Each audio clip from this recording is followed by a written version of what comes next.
নমস্কার। আজকে ইডলি নিয়ে চলে এলাম। এটা খুব ভালো লাগে বন্ধুরা খেতে, খুব নরম তুলতুলে। এই দেখুন, আমি একটু ভেঙে দেখাচ্ছি।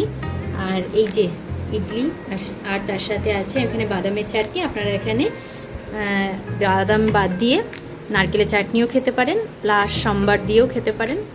তো খুব ভালো একটা টেস্টি এবং স্বাস্থ্যকর রেসিপি আপনাদের সঙ্গে শেয়ার করব। অবশ্যই দেখবেন বন্ধুরা পুরো ভিডিওটা। আগে তো আমরা বাইরে থাকতে অনেক খেয়েছি এগুলো, এখন বাড়িতেই বানাই। আর সাথে এখন বাংলার মানুষ তো এটা পছন্দই করেন। তো চলুন কেমনভাবে বানিয়েছি একটু আপনাদের সঙ্গে শেয়ার করছি। ইডলির আমার ফাইনাল লুক। এর পরে আমি একটু চাট মশলা ছিটিয়ে দিয়েছিলাম। এটা প্লেন ইডলি, এই জন্যই। আর সাথে বাদামের চাটনি আছে।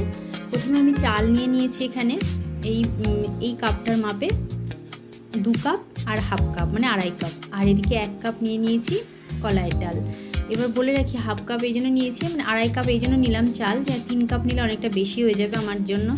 তো ওই জন্য এখানে 1 কাপ কলাইয়ের ডালের সঙ্গে 3 কাপ চালই যায়। তো যাই হোক, এটা আমি সকাল থেকে ভিজিয়ে রেখেছিলাম এবং রাতে গিয়ে এটাকে আমি পিষে নিয়েছি। দুটোই আলাদাভাবে বা একসঙ্গেও পিষে নিতে পারেন। আমি আলাদাভাবে পিষে এক জায়গায় করেছি।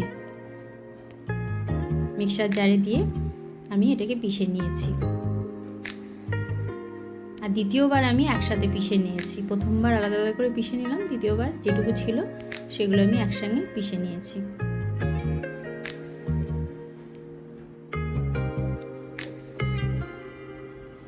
দেখুন আমার পেশা হয়ে গেছে। এগুলো আমি সারা রাত ঢেকে রেখে দিয়েছিলাম। আর সাথে একটু ভাত দিয়ে দিয়েছি আমি, গরম ভাত। গরম ভাত এর মধ্যে একটু দিলে এটা আরও ভালো হয়, সেই কারণেই দিয়ে দিলাম। অনেকে এখানে চিড়েও ব্যবহার করেন। তারপর সারা রাত আমি রেখে দিয়েছিলাম। সকালে উঠে দেখুন এটা কেমন ফুলে গেছে।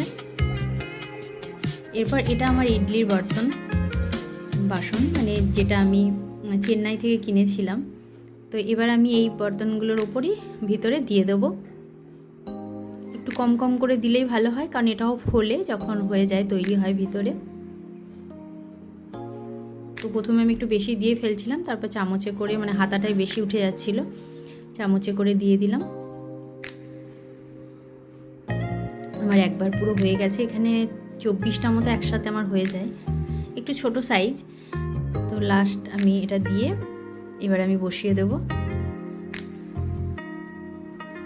এবং একটু গ্যাসটাকে একটু মিডিয়াম ফ্লেমে দিয়ে আমি এটাকে করব। এটার সিটি দেয়। দেখুন আমার একবার হয়ে গেছে, তৈরি হয়ে গেছে। গরম তাই ভাপ উঠছে। এবার সবগুলো আমি নামিয়ে ফেললাম। এদিকে আমার বাদামের চাটনিটাও রেডি হয়ে গেছে। অসম্ভব সুন্দর লাগে বন্ধুরা। ধন্যবাদ সকলকে। পুরো